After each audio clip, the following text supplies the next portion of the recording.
These missions are being financed, but a lot of the big churches are not telling their people that it's being financed by oil companies. Oil companies and drug cartels are financing many of the church's missions throughout the world. We now know, we have documented proof beyond a shadow of a doubt that World War I, World War II were planned long in advance. The things which are going on in the Middle East have been planned for, I believe, at least 40 years. Minimum. I can show you at least 40 years ago that this government, American government, was already keenly anticipating a major war in the Middle East. When the corporation called United States, after the change of the century, coming into 1900s, decided they wanted to expand. They got so much money and they're doing so well. They thought maybe we could expand the business, move the corporation out a little bit. Let's expand business. Let's go to Germany or Europe and open up a big corporation there and take in their corporation, their government. We'll take them over. And the Germans said, "Hey, Jack, it's like a mafia. What are you coming over here? You're gonna buy me? I'll buy you. You don't buy me." Like the Godfather movie. What, you're gonna come into Las Vegas and you're gonna give me and you're gonna buy my hotels? Who says I'm gonna sell my hotels? And the American corporation, British American corporation, said, "Unfortunately, maybe you didn't understand. Let me restate it so you understand. I didn't ask you. I'm telling you. We're moving in here. It's called a corporate takeover."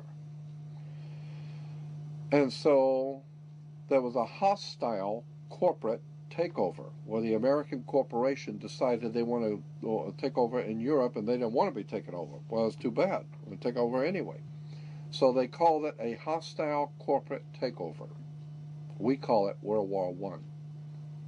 So the corporation called United States was able to overthrow the existing corporate order in Europe, but it cost a lot of money.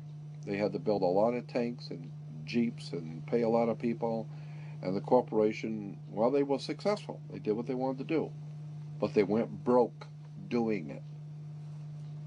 And so when they went broke doing it, and then the bankers pulled their money out in 29, we had something called a stock market crash, because the corporation spent so much money, they went broke. So the international banker says, "Well, if you're broke, what are you coming to me for? I'm not going to loan you money if you're broke." And so what do you have as collateral? You got any collateral that you could put up for me to loan you the money? And the corporation called United States, the British corporation called United States, said, "Yes, we have the stock. We'll give you stock in the company. You are the stock in the corporation." So they give your body to the banks in Switzerland. So your body now becomes stock for the corporation called United States, because you are a money maker. Bankers came in and said, "If we're going to loan you money, you guys have lost money. You guys have gone bankrupt. We're going to take care of the accounting. We're going to see where the money goes. We'll give you the money, but we're going to make it sure it goes where we want it to go." So they set up the Federal Reserve System, and then the collection agency to make damn sure that you people pay us. We're going to set up to keep a record of how much you owe us in business each week. We're going to call that the Federal Reserve. And to make sure that your stock, all the chumps out there in America working, make sure the stock pays us.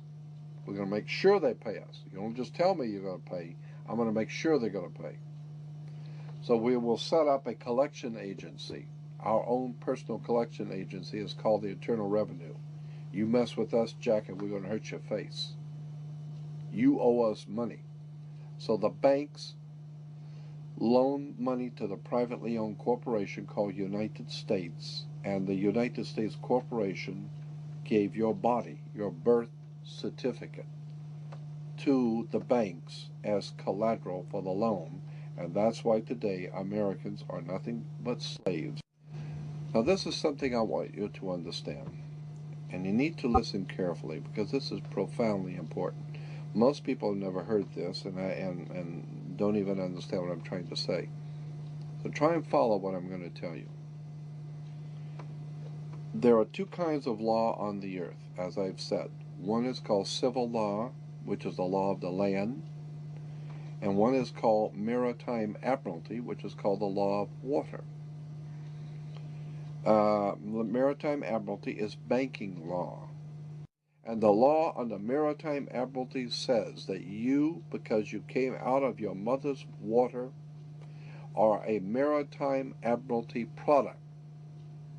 This is why the ship is sitting in its berth and is tied to the dock, and the captain has to give a certificate of manifest to the port authorities because money is changing hands.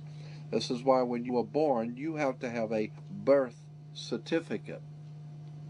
And it's got to be signed by the dock because that's where the ship is tied to, is the dock. So the dock signs your birth certificate. Why? Because you came down out of your mother's water. You came down her birth canal. You are a maritime admiralty product. And therefore, your birth certificate is signed by your mother. And where your mother signed on the birth certificate, get it, you will see it does not say parent or mother. It says informant. Your mother was informing that the bank that she has just produced another product to be bought and sold. England, the British Crown, through international banking, owns your physical body, and that's the law. So you can think it's funny all you want. So the bottom line is that you are a maritime admiralty product, and therefore the banks own your body. And on the back of the Social Security card will be numbers in red. On the front will be in blue or black, but on the back will be in red. The numbers on the back of a Social Security card in red designate your body. It is the serial number of your stock. And this is why if you're wealthy, you are preferred stock. If you're poor, you are common stock. But you are a stock on the stock market. Your body is bought and sold through the use of your birth certificate. And if you could get your original birth certificate back, you would find that on the back of the birth certificate are all the banks around the world. All over the world, banks have used your birth certificate because you are a stock in a maritime admiralty banking scheme where you make money for banks. So consequently, the corporation and government and people who want to control you, they create a second you, and that second you that they control, that they created, is all capital letters. Check it out. Anytime you get a bill, you get a lawsuit, you get a fine, a ticket, somebody sends you a bill from the Department of Water and Power, check it out on your driver's license, on your Social Security card, on your insurance cards, anything, period, anything having to do with business, your name will always be in all capital letters because only all capital letters can be dealt with by banks and government. Anytime you have a name upper or lowercase, that applies to you. I got no control over you. You sign a contract in which your name is in all capital letters, now I can take you to court. Now I can take you. As a matter of fact, the judge sits on the bench. He rules from the bench. The word bench in Latin is a bank. Look it up in a Latin dictionary. So the judge rules from the bench.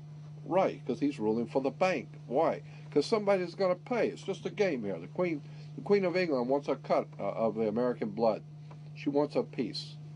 So it's going, somebody's going to pay, and the money's going to go where? Into a bank. That's right. The judge rules for the bank.